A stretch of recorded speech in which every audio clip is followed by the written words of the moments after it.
Hey guys, it's Misa again, and I am just picking up where I left off in my last tutorial, showing you how to set up the engrave. No, sorry, close. How to set up the engrave here on this backer in the Glowforge User Interface. So if you haven't watched that yet, and that's something you would like to do, go ahead and give it a look. So I'm just going to go ahead and click, oops, no, I'm not going to do that. I'm just going to individually, not click and drag, I'm just going to individually, I'm not going to do any of that. You know what I'm going to do? I'm going to zoom in tight. So what we have here is I've got it set to engrave, enter if you dare. So I am going to just show you if you come over. Now you have to pick the right font. It can't be too skinny because in the Glowforge User Interface you can't add any width to it like you can in Illustrator or in Inkscape. So you have to just make sure if you're using a script font or any font that it is chunky for this trick to work. So now you're just going to go over and change all of these to cut. Now you see all those cute cut out letters. Many people do those in Inkscape or Illustrator, but you can do it on your Glowforge as well. So you can see now it's no longer a solid raster.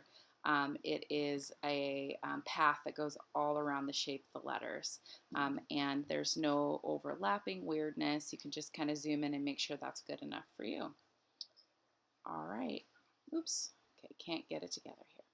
All right, and so you would just go ahead and cut these out. Now in the last video we had the top frame layer positioned over, so we knew that these were centered. The centering doesn't matter as much as it does just how big. You don't want them to be so big that you can't fit them in the gap.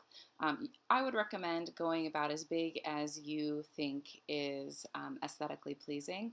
So I'm just going to go ahead and upload the front frame, the open skull frame, open here, so we can just see how much bigger we can make these three words. I'm going to zoom out as that uploads, so it's going to pop in over here. Here it is.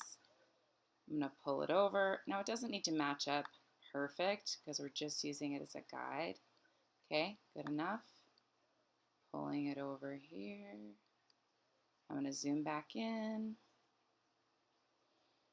All right, click this guy, and I'm going to go ahead and move him down to match. Good enough. Yeah, doesn't matter. Doesn't matter. It's good enough.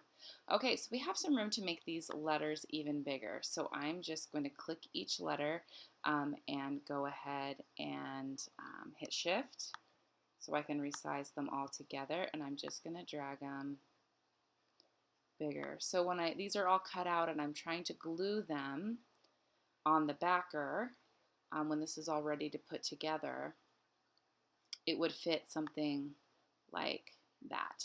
And I think that would be just fine. So now if I were just getting ready to cut these letters, I would just go ahead and delete all this stuff, right? Because really I'm just looking at sizing. Now I'm going to drag and click, and then you would just go ahead and put this someplace else to preserve as much material as possible.